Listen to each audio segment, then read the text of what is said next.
প্রিয় শ্রোতা বন্ধু, বেদ পাঠশালা অনুষ্ঠানে আপনাকে স্বাগত জানাই। এই ধারাবাহিক বাইবেল অধ্যয়ন অনুষ্ঠানে আমরা এখন ফিলিপিওদের প্রতি সাধু পৌলের পত্রটি অধ্যয়ন করছি। আমাদের গত কয়েকটি অনুষ্ঠানে আমরা এই চমৎকার পত্রটি সম্বন্ধে একটা ধারণা করার চেষ্টা করেছি, যেন আপনি আরও গভীরভাবে এই পত্রটি অধ্যয়ন করার উৎসাহ পান। গত অনুষ্ঠানে আমরা এই পত্রটি থেকে খ্রিস্টানদের জীবনযাপন কি সেই বিষয়ে দেখেছি। কোনো একজন বলেছিলেন, আমরা যদি কোনো মহান বিষয় প্রকাশ করতে চাই, আমাদের উচিত কোনো ব্যক্তির মধ্যে দিয়ে তা প্রকাশ করা। ফিলিপিও পত্রে সাধু পৌল ইহাই করেছেন।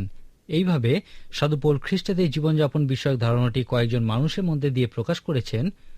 অতএব খ্রিস্টে যদি কোনো আশ্বাস, যদি প্রেমের কোনো সান্ত্বনা, যদি আত্মার কোনো সহভাগিতা, যদি কোনো স্নেহ ও করুণা থাকে, তবে তোমরা আমার আনন্দ পূর্ণ করো। একই বিষয়ে ভাবো, এক প্রেমের প্রেমী, এক প্রাণ, এক ভাব বিশিষ্ট হও। প্রতিযোগিতায় কিংবা অনর্থক দর্পের বশে কিছুই করিও না, বরং নম্রভাবে প্রত্যেকজন আপনা হইতে অন্যকে শ্রেষ্ঠ জ্ঞান করো, এবং প্রত্যেকজন আপনার বিষয়ে নয় কিন্তু পরের বিষয়েও লক্ষ্য রাখো। এইভাবেই ফিলিপিও পুস্তকের 2য় অধ্যায়টি শুরু হয়েছে। আমি আগেই বলেছি যে এই পত্রের মূল বিষয়বস্তু হল খ্রিস্টানদের জীবনযাপন। এই পত্রটি শুধুমাত্র কিভাবে খ্রিস্টানদের জীবনযাপন করতে হয় তা শেখায় না, কিন্তু এই পত্রটি খ্রিস্টানদের জীবনযাপনের অর্থ কি সেই বিষয়ে একটা মহান উদাহরণস্বরূপ। সাধু পৌলের এই প্রেম পত্রটিতে আমরা সহভাগিতার বিষয়টি দেখি। ফিলিপিও মণ্ডলী এবং সাধু পৌলের মধ্যে যে প্রেমের বন্ধন ছিল সেই বিষয়ে দেখি। তাদের মধ্যে যে সহভাগিতার প্রকৃত বন্ধন আছে তা এই বিষয়কে কেন্দ্র করেই গড়ে উঠেছে যে সাধু পৌল মণ্ডলীকে দত্ত সবথেকে মহান সেবাকারী। সাধু পৌল যে বিষয়ের প্রতি বন্ধন অনুভব করতেন তা হল ঈশ্বরের বাক্য, খ্রিস্টের সুসমাচার প্রচার করা এবং সমস্ত জগতে, বিশেষ করে অজিহুদি পৃথিবীতে যেন মণ্ডলী প্রতিষ্ঠিত হয় সেই বিষয়ে দেখা। ফিলিপিও মণ্ডলী এই কাজে সাধু পৌলকে সাহায্য করেছিল। সাধু পৌল বলেছেন যে এই ফিলিপিও বিশ্বাসীরা তার সেবা কাজে সহভাগী হয়েছিল, আর এই কারণেই তিনি তাদেরকে এত ভালোবাসতেন এবং তারা তার হৃদয়ে ছিল। তিনি তাদেরকে এই ধন্যবাদ পত্র লিখেছিলেন, কারণ রোমে কারাগারে থাকাকালীন এই ফিলিপিয়ারাই তাকে সাহায্য করেছিল। এই পত্রের প্রত্যেকটি অধ্যায়কে এক একটি শিরোনাম দেওয়া যেতে পারে, যেমন প্রথম অধ্যায় খ্রিস্টানদের জীবনযাপনের দর্শন ও ইচ্ছা, 2য় অধ্যায়টিকে বলা যায় খ্রিস্টানদের জীবনযাপনের পদ্ধতি, 3 অধ্যায়টিকে বলা হয় খ্রিস্টানদের জীবনযাপনের পুরস্কার, যাকে খ্রিস্টেতে ঈশ্বরের সর্বোচ্চ আহ্বান বলা হয়। ইহাকে আপনি আপনার জীবনে খ্রিস্টেতে ঈশ্বরের ইচ্ছাও বলতে পারেন। তারপর 4 অধ্যায়টিকে বলা হয় খ্রিস্টানদের জীবনযাপনের নির্দেশপত্র, যা শান্তির নির্দেশপত্রে পরিণত হয়। এখন 2 অধ্যায়ে সাধু পৌল আমাদেরকে কিছু ব্যবহারিক উদাহরণ দিয়েছেন। প্রথমত তিনি খ্রিস্টানদের জীবনযাপনের সাধারণ পদ্ধতির বিষয়ে বলেছেন। সাধু পৌল ফিলিপিওদেরকে বলেছিলেন যে তারা বিনয়ী মানসিকতার হবে, প্রেমেপূর্ণ মানসিকতার হবে এবং সম মানসিকতার হবে, যখন খ্রিস্টেতে জীবনযাপনের পদ্ধতির বিষয়ে তারা প্রকৃতই বুঝতে পারবে। যখন সাধু পৌল ফিলিপিওদেরকে এই বিনয়ী মানসিকতার বিষয়ে শিক্ষা দিয়েছিলেন, তিনি তাদেরকে নম্রতা এবং নম্রতার কাছাকাছি কোনো বিষয় শিক্ষা দিয়েছিলেন। তিনি তাদেরকে প্রেমের বিষয়ে শিক্ষা দিয়েছিলেন। এই বিষয়ে তিনি বলেছিলেন, নম্রভাবে প্রত্যেকজন আপনা হইতে অন্যকে শ্রেষ্ঠ জ্ঞান করো। যদি আপনি নম্র হন তাহলে অন্যকে আপনি নিজের থেকে শ্রেষ্ঠ মনে করবেন। সাধু পৌল কিন্তু এখানে জড়তা বা নিজের বিষয়ে নিম্ন মনোভাবের কথা বলেননি। এখন যদি আপনার মানসিকতা প্রেমে পূর্ণ হয় তাহলে আপনি ইহার থেকেও বেশি দূরে যাবেন। আপনি সেই সোনালী ব্যবস্থা প্রয়োগ করবেন যা বলে, অতএব তোমার প্রতি মানুষের কর্তব্যের বিষয়ে তুমি যা চিন্তা করো, তুমি আগে তাদের প্রতি সেইগুলি করো। ইহাই হল ভাওবাদীদের ব্যবস্থা। যাই হোক, সাধু পৌল ইহা এইভাবে বলেছেন, প্রত্যেকজন আপনার বিষয় নয় কিন্তু পরের বিষয়েও লক্ষ্য রাখো। আমাদের প্রত্যেকেরই প্রয়োজন আছে, আমাদের বিভিন্ন চাপ আছে, সমস্যা আছে। আপনি কি আপনার চাপ, সমস্যার কথাই সব থেকে আগে ভাবেন, বা আপনি কি নিজের বিষয়ে চিন্তা করার আগে অন্যের সমস্যার কথা ভাবেন? যদি আপনি বিনয়ী মানসিকতার হন, আপনি তাহলে অন্যকে নিজের থেকে শ্রেষ্ঠ জ্ঞান করবেন, এবং যদি আপনার মানসিকতা প্রেমে পূর্ণ হয় তাহলে আপনি অন্যের মঙ্গলের বিষয়ে আরও অধিক সচেতন হবেন। এখন এখানে প্রকৃত উদ্দেশ্য হল সম মানসিকতা সম্পন্ন হওয়া। সাধু পৌল বলেছেন, আমাদের এমন ব্যবহার করা উচিত যেন মনে হয় আমাদের মধ্যে একই মানসিকতা ও একই আত্মা আছে, কিন্তু মহান আত্মিক বাস্তব সত্য হল যে আমাদের মধ্যে একই মন এবং একই আত্মা আছে। যাই হোক, সম মানসিকতা সম্পন্ন হওয়ার জন্য আপনাকে বিনয়ী এবং প্রেমপূর্ণ মানসিকতা সম্পন্ন হতে হবে। খ্রিস্টের মণ্ডলীতে খ্রিস্টের শিষ্যদের মধ্যে দ্বন্দ্ব আছে। এই পত্রের 4 অধ্যায়ে সাধু পৌল লিখেছেন, আমি ইবোদিয়াকে বিনতি করিয়া ও সুন্তখীকে বিনতি করিয়া বলিতেছি, তোমরা প্রভুতে একই বিষয় ভাবো। এই 2 মহিলার মধ্যে একটা দ্বন্দ্ব ছিল, তারা মণ্ডলীর একটা ঘরকে দুইজনে দুইভাবে ব্যবহার করতে চেয়েছিল। খ্রিস্টের শিষ্যদের মধ্যেও মাঝে মাঝে দ্বন্দ্ব, ভুল বোঝাবুঝি এসে যায়। বেশিরভাগ ক্ষেত্রেই এই দ্বন্দ্ব বা ভুল বোঝাবুঝির ক্ষেত্রে তাদের গর্ব দেখা যায়, আবার কাউকে কাউকে স্বার্থপর রূপেও দেখা যায়। সেই জন্য সাধু পৌল খ্রিস্টাদের জীবনযাপনের সাধারণ পদ্ধতি রূপে বলেছেন, বিনয়ী, প্রেমেপূর্ণ মানসিকতার হও, সম মনোভাব পোষণ করো, এবং তাহলেই মণ্ডলীতে তোমাদের পারস্পরিক দ্বন্দ্ব দূরীভূত হবে। এই সত্য উপস্থিত করার পর সাধু পৌল কিছু উদাহরণ দিয়েছেন। উদাহরণ সবসময় খুব গুরুত্বপূর্ণ। এই ফিলিপিয় পত্রে প্রথম উদাহরণরূপে আমরা খ্রিস্টের বিষয়ে দেখি। সাধু পৌল লিখেছেন, খ্রিস্ট যিশুতে যে ভাব ছিল তাহা তোমাদিগেতেও হোক। ঈশ্বরের সর্ববিশিষ্ট থাকিতে তিনি ঈশ্বরের সহিত সমান থাকা ধরিয়া লইবার বিষয়ে জ্ঞান করিলেন না, কিন্তু আপনাকে শূন্য করিলেন, দাসের রূপ ধারণ করিলেন, মনুষ্যদের সাদৃশ্যে জন্মিলেন এবং আকার প্রকারে মনুষ্যবৎ প্রত্যক্ষ হইয়া আপনাকে অবনত করিলেন, মৃত্যু পর্যন্ত, এমনকি ক্রুশীয় মৃত্যু পর্যন্ত আজ্ঞাবহ হইলেন। এই কারণ ঈশ্বর তাহাকে অতিশয় উচ্চ পদান্বিতও করিলেন এবং তাহাকে সেই নাম দান করিলেন যাহার সমুদয় নাম অপেক্ষা শ্রেষ্ঠ, যেন যিশুর নামে স্বর্গমর্ত পাতাল নিবাসীদের সমুদয় জানু পাতিত হয় এবং সমুদয় জিহ্বা যেন স্বীকার করে যে যীশু খ্রিস্টই প্রভু। এই রূপে পিতা ঈশ্বর যেন মহিমান্বিত হন। যীশু খ্রিস্টই এই শিক্ষা দিয়েছিলেন যে তাঁর রাজ্যে উচ্চীকৃত হওয়ার একটাই উপায় হল অবনত হওয়া, নিজেকে নম্র করা, এবং অবশ্যই যীশু খ্রিস্ট ইহার একটি মহান উদাহরণস্বরূপ। যীশু খ্রিস্ট ঈশ্বর হয়েও স্বর্গ থেকে নেমে এসে ক্রুশীয় মৃত্যুবরণ করেছিলেন। তিনি নিজেকে শূন্য করে সমস্ত স্বর্গীয় মহিমা ত্যাগ করেছিলেন। তিনি মানুষের রূপ ধারণ করেছিলেন। ইহা প্রকৃতই একটা মহান অবনমন। যদি আপনি প্রকৃতই বুঝে থাকেন যে যীশুখ্রিস্ট কে ছিলেন, তাহলে আপনি জানেন যে তিনি শুধুমাত্র একজন মানুষে পরিণত হননি, তিনি মানুষের দাস, ভৃত্যে পরিণত হয়েছিলেন। এই সমস্ত কিছুর মধ্যে দিয়ে তিনি নিজেকে নম্র করেছিলেন এবং ক্রুশীয় মৃত্যু পর্যন্ত তাঁর পিতার বাধ্য হয়েছিলেন। তিনি একজন জঘন্য পাপীর যে মৃত্যু প্রাপ্য, সেই সব থেকে লজ্জাজনক ক্রুশীয় মৃত্যু এই জগতের পাপের কারণে বরণ করেছিলেন। আর যেহেতু তিনি এই অবনমন সহ্য করেছিলেন বা নিজেকে নত করেছিলেন বলেই পিতা ঈশ্বর তাঁকে স্বর্গের সর্বোচ্চ স্থানে উচ্চীকৃত করেছেন। ঈশ্বর তাকে একটি নাম দিয়েছেন যা যে কোনো নামের থেকে উচ্চ, যেন সেই যিশু নামে যেন প্রত্যেক জানু পাতিত হয় এবং স্বর্গ মর্তের প্রত্যেক জিহ্বা যেন যীশু খ্রিস্টকে প্রভুরূপে স্বীকার করে, কারণ ইহা ঈশ্বরকে গৌরবান্বিত করে। এই বিষয়টাকেই সাধু পৌল বিনয়ী এবং প্রেমেপূর্ণ মানসিকতার উদাহরণস্বরূপ দেখিয়েছেন। সাধু পৌলের মত অনুযায়ী খ্রিস্ট যেমন নম্রতা এবং প্রেমে নিজেকে নত করেছিলেন, তেমনি আমাদেরও উচিত নিজেদেরকে নত করা। আমাদের সমস্ত সুখ্যাতি ইচ্ছাকৃতভাবে আমাদের ত্যাগ করা উচিত। আমাদের উচিত অন্যকে শ্রেষ্ঠ জ্ঞান করা এবং স্বার্থকেন্দ্রিক নয়, কিন্তু খ্রিস্ট কেন্দ্রিক, অন্য মানুষ কেন্দ্রিক, প্রেম কেন্দ্রিক জীবনযাপন করা উচিত। অন্য কথায় বলা যায়, আমাদের উচিত যীশু খ্রিস্টকে উদাহরণ রূপে অনুসরণ করা, যেন অন্যদের কাছে আমাদের জীবন খ্রিস্টের জীবনযাপনের উদাহরণস্বরূপ হয়। 2 অধ্যায়ে সাধু পৌল নিজের জীবনকেও উদাহরণস্বরূপ উপস্থিত করেছেন। তিনি লিখেছেন, কিন্তু তোমাদের বিশ্বাসের যজ্ঞে ও সেবায় যদি আমি পেয় নৈবেদ্য রূপে সেচিতও হই, তথাপি আনন্দ করিতেছি, আর তোমাদের সকলের সঙ্গে আনন্দ করিতেছি। সেই প্রকারে তোমরাও আনন্দ করো আর আমার সঙ্গে আনন্দ করো। সাধু পৌল যা শিক্ষা দিয়েছিলেন এবং প্রচার করেছিলেন, সেই মতোই জীবনযাপনও করেছিলেন। সাধু পৌল সর্বদা প্রেমের সঙ্গে নম্রতায় অন্যকে শ্রেষ্ঠ জ্ঞান করার শিক্ষা দিয়েছিলেন। তিনি বলেছেন, খ্রিস্টের অনুসরণকারীর উচিত খ্রিস্টের উদাহরণ অনুসরণ করা। এখন তিনি আমাদেরকে বলেছেন যে তিনি নিজেও খ্রিস্টের উদাহরণ অনুসরণ করেছিলেন। তিনি বলেছেন, আমি আমার জীবন উৎসর্গ করেছি যেন তোমরা বিশ্বাস করো। তিনি আরও লিখেছেন যে যদি তোমরা খ্রিস্টের জীবনযাপনের অর্থ জানতে চাও, তাহলে আমার উদাহরণ অনুসরণ করো, কারণ ঈশ্বরের অনুগ্রহে আমি খ্রিস্টের জীবনযাপন করি। এরপরে তিনি তিমথিওকে উদাহরণস্বরূপ দেখিয়েছেন। তিনি লিখেছেন, আমি প্রভু যিশুতে প্রত্যাশা করিতেছি যে তিমথিওকে শীঘ্রই তোমাদের কাছে পাঠাইব, যেন তোমাদের অবস্থা জানিয়া আমারও প্রাণ জুড়ায়, কারণ আমার কাছে এমন সমপ্রাণ কেহই নাই যে প্রকৃত রূপে তোমাদের বিষয়ে চিন্তা করিবে, কেননা উহারা সকলে যীশুখ্রিস্টের বিষয় নয়, কিন্তু আপন আপন বিষয় চেষ্টা করে। কিন্তু তোমরা ইহার পক্ষে এই প্রমাণ জ্ঞাত আছো যে পিতার সহিত সন্তান যেমন আমার সহিত ইনি তেমনই সুসমাচারের নিমিত্ত দাস্যকর্ম করিয়াছেন। অতএব আশা করি আমার কি ঘটে তাহা দেখিতে পাইলেই তাহাকে তোমাদের নিকটে পাঠাইয়া দিব। এখানে লক্ষ্য করুন, সাধু পৌল তিমথিওর বিষয়ে কত চমৎকার কথা বলেছেন। ইহা হল খ্রিস্টদের জীবনযাপনের ক্ষেত্রে আরেকটি উদাহরণ। সাধু পৌল বলেছেন, এখন তিমথিও হল খ্রিস্টদের জীবনযাপনের একটা সুন্দর উদাহরণ। আমি তাকে তোমাদের কাছে পাঠাচ্ছি যেন তোমরা আরেকজনকে উদাহরণ রূপে দেখতে পারো, যার মধ্যে খ্রিস্টদের জীবনযাপনের দর্শন এবং ইচ্ছা আছে। আমি একমাত্র তিমথিওকেই জানি যার মধ্যে তোমাদের জন্য প্রকৃত আগ্রহ আছে। তিমথিয়ের মধ্যে প্রকৃতই বিনয়ী প্রেমেপূর্ণ মানসিকতা আছে। সে একটা মহান উদাহরণ।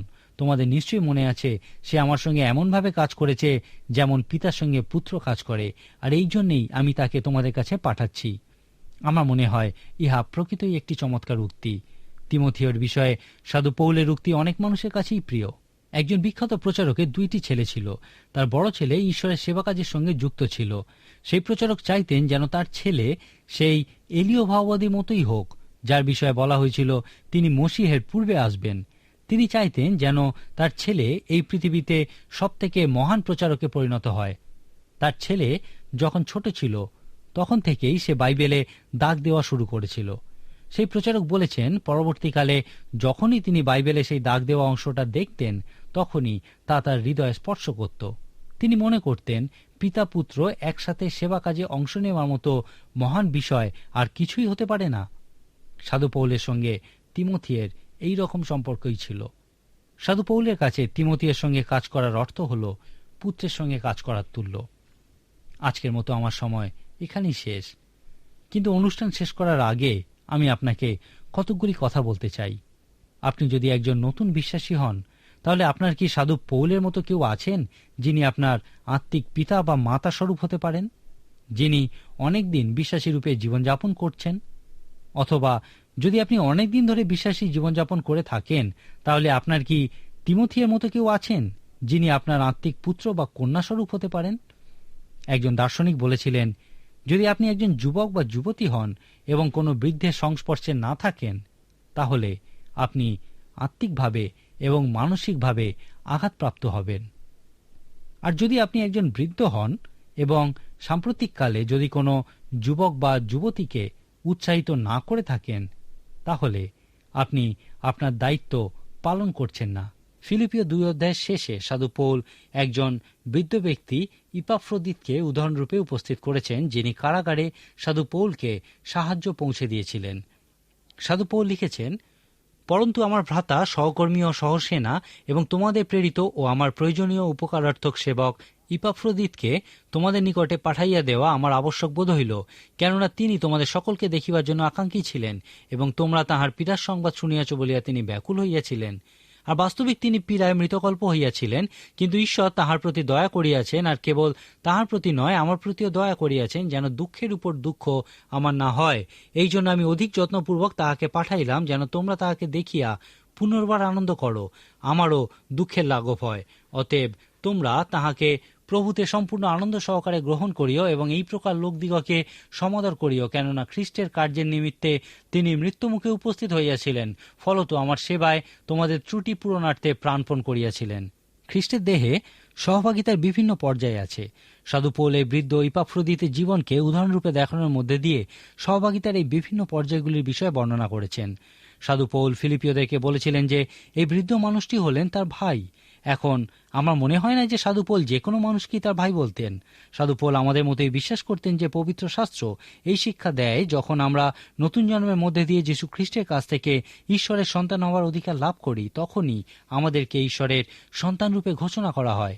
2 করিন্থীয় 6 অধ্যায়ে সাধু পৌল পুরাতন নিয়মের একটা অংশকে উদ্ধৃত করে বলেছেন, তোমরা তাহাদের মধ্য হইতে বাহির হইয়া আইসো ও পৃথক হও, ইহা প্রভু কহিতেছেন, এবং অশুচি বস্তু স্পর্শ করিও না, তাহাতে আমি তোমাদিওকে গ্রহণ করিব এবং তোমাদের পিতা হইব ও তোমরা আমার পুত্র কন্যা হইবে, ইহা সর্বশক্তিমান প্রভু কহেন। অতএব প্রত্যেক মানুষই শুধুমাত্র তার মানুষরূপে জন্মগ্রহণের ফলে বা শারীরিকভাবে জন্মগ্রহণের ফলে ঈশ্বরের সন্তানে পরিণত হয় না। সাধু পৌল যখন বলেছিলেন ইপাফ্রোদিত আমার ভাই, আমি বিশ্বাস করি তিনি বলতে চেয়েছিলেন ইপাফ্রোদিত খ্রিস্টে আছে এবং আমিও খ্রিস্টে আছি। আমরা দুজনেই খ্রিস্টের কাছ থেকে ঈশ্বরের সন্তান হওয়ার অধিকার লাভ করেছি এবং এই কারণেই আমরা পরস্পরকে ভাই বলতে পারি। সাধু পৌল আরও বলেছিলেন যে ইপাফ্রোদিত আমার সহকর্মী। এখন সাধু পৌল ইহাও সকলের ক্ষেত্রে বলেননি। সেখানে অনেক বিশ্বাসী ছিল, কিন্তু তারা সাধু পৌলের সহকর্মী ছিল না। আমোস ভাববাদী তার পুস্তকের 3 অধ্যায় 3 পদে প্রশ্ন করেছেন, এক পরামর্শ না হইলে 2 ব্যক্তি কি একসঙ্গে চলে? খ্রিস্টের দেহরূপ মণ্ডলীতে অনেক বিশ্বাসী ভাই আছে, কিন্তু তারা একসঙ্গে চলে না, কারণ তারা এক পরামর্শ হয় না বা সহমত হয় না। আবার অনেকে একসঙ্গে চলে, কারণ তারা এক পরামর্শ হয়, সহমত হয়। সাধু পৌল ইপাফ্রোদিতের বিষয়ে বলতে গিয়ে সহভাগিতার আরেকটি পর্যায়ে বর্ণনা করে বলেছেন, সে আমার সহসেনা। তিনি প্রত্যেকের ক্ষেত্রে ইহা বলেননি।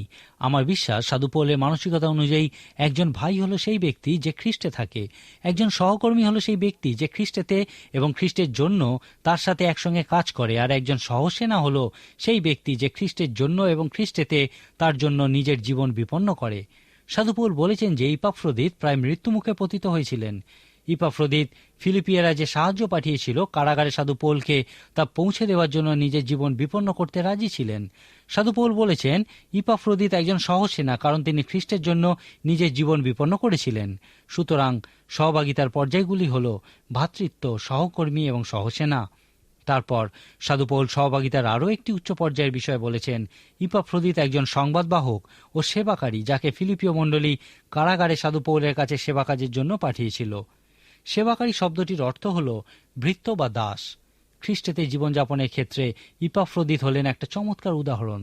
যদি আমাদের খ্রিস্টেতে জীবনযাপনের দর্শন ও ইচ্ছা এই হয় যে আমরা চাই যেন জীবন কি মৃত্যুতে খ্রিস্ট আমাদের মধ্যে দিয়ে গৌরবান্বিত হন, খ্রিস্টেতে জীবনযাপনের ক্ষেত্রে যদি আমরা বলি আমার কাছে জীবন খ্রিস্ট মরণ লাভ, তাহলে ইপাফ্রোদিতের জীবন কি খ্রিস্টেতে জীবনযাপনের ক্ষেত্রে আমাদের কাছে একটা মহান উদাহরণস্বরূপ হবে না?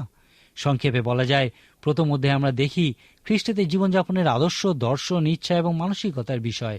কিন্তু 2 অধ্যায়ে আমরা খ্রিস্টেতে জীবনযাপনের দর্শন ও ইচ্ছার প্রয়োগের বিষয় দেখি। অন্য কথায় বলা যায় 2 অধ্যায়ে খ্রিস্টেতে জীবনযাপনের ব্যবহারিক পদ্ধতির বিষয় আমরা দেখি। 3 অধ্যায়ে আমরা খ্রিস্টেতে জীবনযাপনের উদ্দেশ্য ও পুরস্কারের বিষয় দেখি। এই 3 অধ্যায়ে সাধু পৌল তার পরিবর্তনের অভিজ্ঞতার ফলের উপর জোর দিয়েছেন। সাধু পৌল বলেছেন, যদি অন্য কেহ বোধ করে যে সে মাংসে প্রত্যয় করিতে পারে, আমি অধিক করিতে পারি।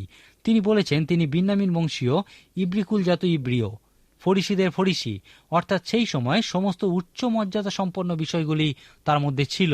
কিন্তু খ্রিস্টের সঙ্গে মিলিত হওয়ার পর তিনি লিখেছেন, কিন্তু যাহা যাহা আমার লাভ ছিল সে সমস্ত খ্রিস্টের নিমিত্ত ক্ষতি বলিয়া গণ্য করিলাম। আর বাস্তবিক আমার প্রভু যীশু খ্রিস্টের জ্ঞানের শ্রেষ্ঠতা প্রযুক্ত আমি সকলই ক্ষতি বলিয়া গণ্য করিতেছি। তাহার নিমিত্ত সমস্তেরই ক্ষতি সহ্য করিতেছি এবং তাহা মলবৎ গণ্য করিতেছি, যেন খ্রিস্টকে লাভ করি এবং তাহাতেই যেন আমাকে দেখিতে পাওয়া যায়। আমার নিজের ধার্মিকতা যাহা ব্যবস্থা হইতে প্রাপ্য তাহা যেন আমার না হয়, কিন্তু যে ধার্মিকতা খ্রিস্টে বিশ্বাস দ্বারা হয়, বিশ্বাসমূলক যে ধার্মিকতা ঈশ্বর হইতে পাওয়া যায়, তাহাই যেন আমার হয়, যেন আমি তাহাকে, তাহার পুনরুত্থানের পরাক্রম ও তাহার দুঃখভোগের সহভাগিতা জানিতে পারি, এইরূপে তাহার মৃত্যুর সমরূপ হই, কোনো মতে যদি মৃতগণের মধ্য হইতে পুনরুত্থানে ভাগী হইতে পারি। আমি যে এখন পাইয়াছি কিংবা এখন সিদ্ধ হইয়াছি তাহা নয়, কিন্তু যাহার নিমিত্ত খ্রিস্ট যীশু কর্তৃক ধৃত হইয়াছি, কোন ক্রমে তাহা ধরিবার চেষ্টায় দৌড়িতেছি। ভাতৃগণ, আমি যে তাহা ধরিয়াছি আপনার বিষয়ে এমন বিচার করি না, কিন্তু একটি কাজ করি, পশ্চাৎস্থিত বিষয় সকল ভুলিয়া গিয়া সম্মুখস্থ বিষয়ের চেষ্টা একাগ্র হইয়া লক্ষ্যের অভিমুখে দৌড়িতে দৌড়িতে আমি খ্রিস্ট যীশুতে ঈশ্বরের কৃত ঊর্ধ্বদিকস্থ আহ্বানের পণ পাইবার জন্য যত্ন করিতেছি। অতএব আইসো, আমরা যত লোক সিদ্ধ সকলে এই বিষয়ে ভাবি। আর যদি কোনো বিষয়ে তোমাদের অন্যবিধ ভাব থাকে, তবে ঈশ্বর তোমাদের কাছে তাহাও প্রকাশ করিবেন। পরন্তু আইসো, আমরা যে পর্যন্ত পৌঁছিয়াছি সেই একই ধারায় চলি। এই চমৎকার অধ্যায়ে সাধু পৌল আমাদেরকে বলেছেন যে কিভাবে ঈশ্বরের ইচ্ছা জানা যায়। কোনো পালককে এই প্রশ্নটাই সব থেকে বেশি করা হয়ে থাকে। প্রেরিত পুস্তকে সাধু পৌলের পরিবর্তনের অভিজ্ঞতা থেকে আমরা জানতে পারি যে ঈশ্বরের ইচ্ছা সংক্রান্ত একটি বিষয় আছে। প্রভু, আমাকে আপনি কি করতে বলেন? সাধু পৌলের মতো আমাদের ওই একই প্রশ্ন করা উচিত, এবং আমরা বিশ্বাস করি যীশু খ্রিস্ট এই প্রশ্নের উত্তর অবশ্যই দেবেন, যেমন সাধু পৌলকে তিনি প্রত্যেক দিন এই প্রশ্নের উত্তর দিতেন। ইহা কি সত্য যে আপনার জন্য ঈশ্বরের একটা উত্তম, সিদ্ধ ও সম্পূর্ণ ইচ্ছা আছে?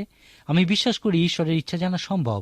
এই অধ্যায়ে সাধু পৌল আমাদের জীবনের জন্য কিভাবে ঈশ্বরের ইচ্ছা আবিষ্কার করতে পারি সেই বিষয়ে সুন্দর নির্দেশ দিয়েছেন। এই অধ্যায়টিতে লক্ষ্য করুন যে খ্রিস্টেতে জীবনযাপনের উদ্দেশ্য হল, যাহার নিমিত্ত খ্রিস্ট যীশু কর্তৃক ধৃত হইয়াছি, কোন ক্রমে তাহা ধরিবার চেষ্টায় দৌড়িতেছি। সাধু পৌল এখানে ধৃত হওয়ার বিষয়ে বলেছেন। তিনি বিশ্বাস করতেন খ্রিস্টের অনুসরণকারীদের হত্যা করার জন্য যখন তিনি দমেশকের পথে যাচ্ছিলেন, সেই সময় যীশু খ্রিস্ট তাকে ধরেছিলেন, এবং সেই সময় থেকে তার বাকি জীবন তিনি প্রত্যেক সময় পুনরুত্থিত খ্রিস্টকে এই প্রশ্ন করেছেন, তুমি আমাকে কি করতে বলো? আর সাধু পৌল লিখেছেন, যে উদ্দেশ্যে খ্রিস্ট আমাকে ধরেছিলেন তা ধরার চেষ্টায় আমি দৌড়াচ্ছি, আর ইহাই হল খ্রিস্টতে জীবনযাপনের উদ্দেশ্য। এখন আপনি কিভাবে সেই উদ্দেশ্যের বিষয়ে জানবেন যে উদ্দেশ্যে যীশু খ্রিস্ট আপনাকে ধরেছিলেন? আমি সর্বান্তঃকরণে বিশ্বাস করি যে আপনি যদি সাধু পৌলের উদাহরণ অনুসরণ করেন এবং 3 অধ্যায়ে যে নির্দেশ দিয়েছেন তা পূর্ণ করেন, তাহলে আপনি অবশ্যই এই প্রশ্নের উত্তর পাবেন। প্রথমত লক্ষ্য করুন, সাধু পৌল যখন পরিবর্তিত হয়েছিলেন তার মধ্যে আমূল পরিবর্তন ঘটেছিল, আর এই পরিবর্তনের অভিজ্ঞতার ফলে তিনি একটা সংকল্প করেছিলেন। সাধু পৌল তার জীবনে ঈশ্বরের ইচ্ছা অন্বেষণের সংকল্প করেছিলেন। তিনি বলেছেন যে সমস্ত বিষয়গুলি তিনি প্রকৃতই অর্জন করতে চাইতেন, যে বিষয়গুলি একসময় তার কাছে ক্ষতি ছিল, তা লাভে পরিণত হয়েছিল। সাধু পৌল প্রকৃতপক্ষে ধার্মিকতা অর্জন করতে চাইতেন, যা তিনি অর্জন করতে পারেননি। যখন তিনি পরিবর্তিত হয়েছিলেন, ইহাই তার জীবনে লাভরূপে এসেছিল। তিনি তার কৃতিত্ব বা উত্তম কাজের মধ্যে দিয়ে ধার্মিকতার অন্বেষণ করেননি। তিনি সেই ধার্মিকতার অন্বেষণ করেছিলেন যা ঈশ্বর তাকে দেবেন, কারণ তিনি যীশু খ্রিস্টের উপরে তার বিশ্বাস স্থাপন করেছেন। রোমীয় এবং গালাতীয় পুস্তক দুইটি এই ধরনের ধার্মিকতার বিষয়ই বলে। সাধু পৌল জীবিত খ্রিস্টের সঙ্গে সম্পর্কের অন্বেষণ করেছিলেন, তারপর তিনি তার জীবনে যীশু খ্রিস্টের পুনরুত্থানের শক্তির অন্বেষণ করেছিলেন। ইহা কিছুটা এইরকম যেন সাধু পৌল দৌড়াচ্ছেন এবং এই দৌড় প্রতিযোগিতার একটা নিয়ম আছে।